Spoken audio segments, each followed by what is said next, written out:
Arsenal have a new sporting director, Andrea Berta, who had, dozen years or so at Atletico Madrid and signed some terrific players while he was there. He's wasting no time in getting to work. talkSPORT understands that Arsenal have added Victor Gyökeres to their list of potential options this summer. It makes me want to laugh out loud. They've added him to their list. Surely he was on their list when it came around to the start of the season and they were reportedly looking for a striker. Chief football correspondent Alex Crook brought us the very latest earlier on. The other name that we understand is on their radar is Victor Gyökeres. Obviously, at Sporting would be a cheaper option. I think they're willing to cash in for around about the £58 million mark. So potentially that is certainly the one that we're going to be keeping close attention on between now and when the window opens, obviously in June. It's an earlier transfer window, isn't it? And I would expect Arsenal to try and get their business done early. They've got Andrea Berta now confirmed as sporting director over the weekend, and he's a big fan of Gyökeres. Well, a lot of people are big fans of Gyökeres, that is for sure. Are you convinced he is the real deal, Coisty? No, I'm not, right? And the first thing I've got to say to qualify that is I probably haven't seen enough of him, right? That's me being brutally honest. I've seen him a good few times and I watch bits and pieces. Obviously watch highlights of games at the weekend. I know he's got a couple of penalties in the weekend, 3-0 victory, sitting top of the league, 3 points ahead of Benfica. Benfica have got a game in hand. I watch all that stuff, yes. I don't watch him religiously. The times I have seen him, yeah, he's been good, Jeff, and I've enjoyed his performances, and his stats have been good. His statistics are very, you mentioned him, I think he's at 15 and 26 for Sweden. I think he's got 30 this season as well for, as I say, for Sporting Lisbon. And he was excellent against Manchester City, which would suggest that playing against top clubs over here wouldn't be too much of a problem. But there'll be probably one or two I'd take before him. Yeah. You know, in that respect, I think... Who are they then? Isak, well, you're not going to get him, right? Isak, I think Osimhen's another one I would still... Who hasn't reached the form he had perhaps 18 months ago when I thought he was absolutely flying. But I just think if you can get him hungry, I think he'd be hungry again, somebody like that. So that's not to say he couldn't come back here and prove me wrong, but I just think there are perhaps one or two. But listen, he's absolutely miles better and a better option because they've not got anybody in that position.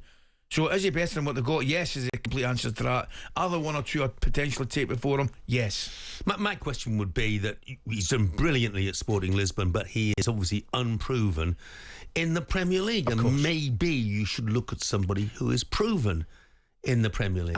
I think naturally you would. Of course you would. We've already mentioned like Caesar. I mean... Well, I'm going to give you another one, and a closure ears, Crystal Palace fans. Jean-Philippe Mateta. Well, he's been brilliant. I've got to say, well, particularly since Glasner's taken over that club. He scored, I think I gave you the stats here, I think he's got 25, if I've got it written down. He's got 25 and 40, I think he's 25 and 40, which is absolutely remarkable. We heard Sean Derry singing these places. He leads the line brilliantly. He is rampaging. Correct. But he's actually quite technical as well. Correct. He's a different proposition. Even to somebody like Haaland, right, who I would suggest perhaps doesn't lead the line as well as an Isak or a Mateta, right?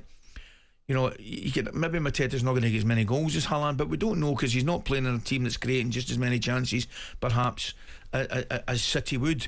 But I do take your point, absolutely take your point.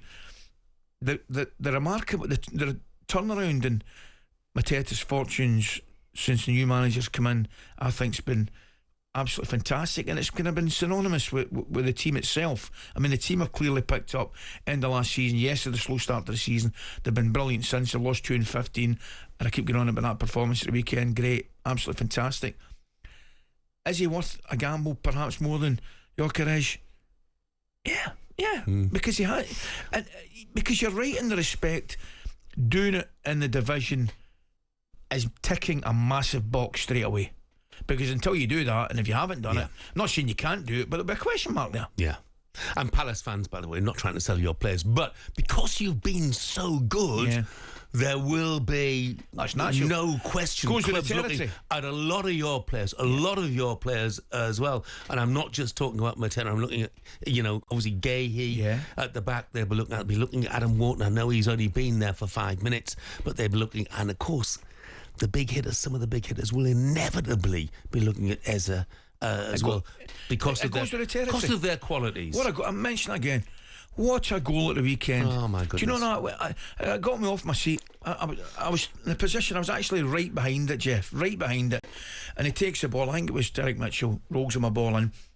And you actually know, you've got a fair idea what he's going to attempt to do. He kind of drops his shoulder left side a little bit, just to get a little bit of balance, comes back onto his right, and he hits this thing as sweet as a nut.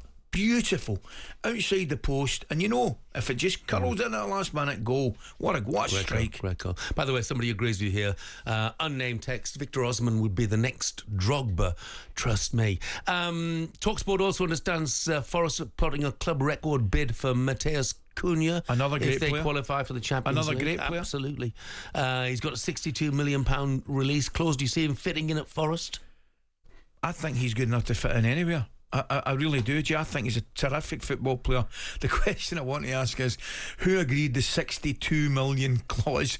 Who comes up with that figure? Well, I mean, why is it 62? Do you know what I mean? Yeah. But in all honesty and sincerity, I think he could, again, they won't like me saying it, but could go on another level. Yeah. They really could. And I think all Wolves fans would accept that when he agreed to stay on and didn't go anywhere in the January transfer window, it was to keep them in the Premier League, and now he feels that job is almost done, and he's come out and said, look, he's got a bit about him as well. You know what I mean? He definitely does. He's got a wee bit about him. Yeah. He's got a wee streak to him, a wee bit about. I don't mind him at all. Yeah, no, I don't either. The thing for Forest is, I think there'll be a lot of opposition. Oh yeah.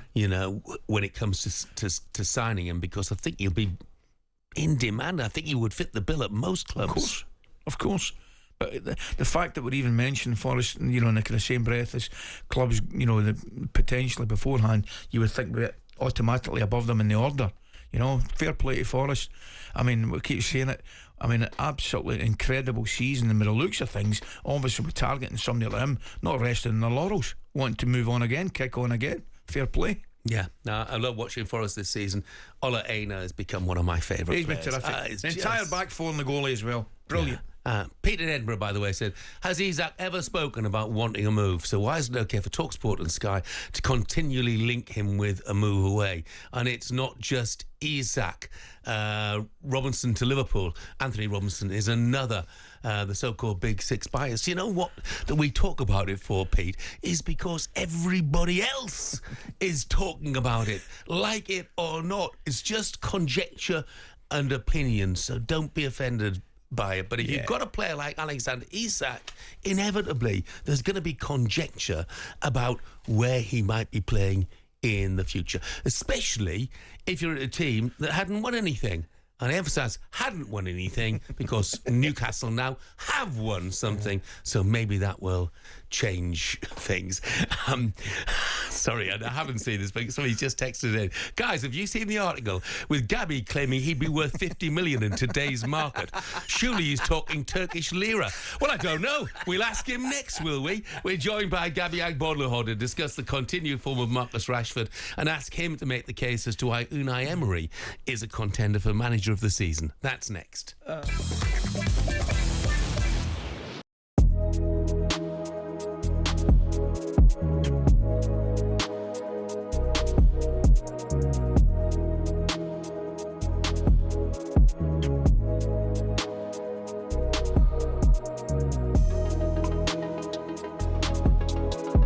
talkSPORT Breakfast, waking you up Monday to Friday morning from 6 a.m. on AM, on DAB, via the talkSPORT app and on your smart speaker. talkSPORT.